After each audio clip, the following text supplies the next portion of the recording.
ছবিতে থাকা অপ্রয়োজনীয় জিনিসগুলি কিন্তু আপনারা রিমুভ করতে পারবেন। আপনারা একটা ছবিতে থাকা কোনো একটা জিনিস যদি রিমুভ করতে চান সেটা কিন্তু আপনারা করতে পারবেন, কিন্তু খারাপ কোনো কাজে ব্যবহার করবেন না। চলুন কিভাবে করবেন দেখিয়ে দিই। প্রথমে আপনারা চলে যাবেন আপনাদের মোবাইলে থাকা প্লে স্টোরে, কারণ ওইখান থেকে আপনাদের একটি অ্যাপস প্রথমে ডাউনলোড করতে হবে।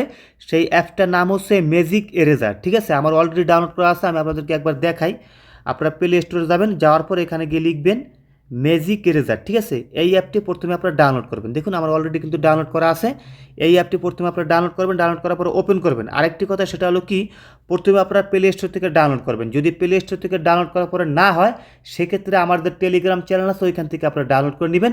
আমার টেলিগ্রাম চ্যানেলের নাম হচ্ছে SFT2। এইটা লিখে সার্চ করবেন, টেলিগ্রামে গিয়ে সাথে সাথে চলে আসবে, ওইখান থেকে আপনারা ডাউনলোড করে নেবেন। ঠিক আছে, আমি এটি ওপেন করলাম ম্যাজিক এরেজার।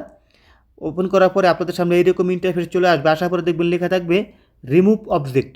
এখানে একবার ক্লিক করে দেবেন। ক্লিক করার পরে আপনার গ্যালারিতে থাকা যে ছবিটি করতে চান সেই ছবিটি এখানে নিয়ে আসবেন। আমি এই ছবিটি করব, এটা এখানে নিয়ে আসলাম। আসার পরে এখান থেকে আপনারা যে জিনিসটি রিমুভ করতে চান সেই জিনিসের উপরে শুধুমাত্র একবার ক্লিক করে দেবেন। যেহেতু আমি এখানে টিপ মানে কপালের যে টিপ আছে সেটা রিমুভ করে দেখাবো। এই দেখুন এখানে একবার ক্লিক করে দিবেন।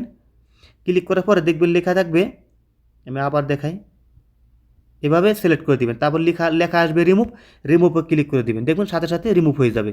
এইভাবে কিন্তু আপনারা একটা ছবিতে থাকা অপ্রয়োজনীয় জিনিসগুলি কিন্তু এভাবে রিমুভ করতে পারবেন। ঠিক আছে, সবাই ভালো থাকবেন। আর ভিডিওটা কিন্তু অবশ্যই একটা লাইক করে দেবেন। যারা এখনও ফলো করেন নাই পেজটা ফলো করে রাখবেন।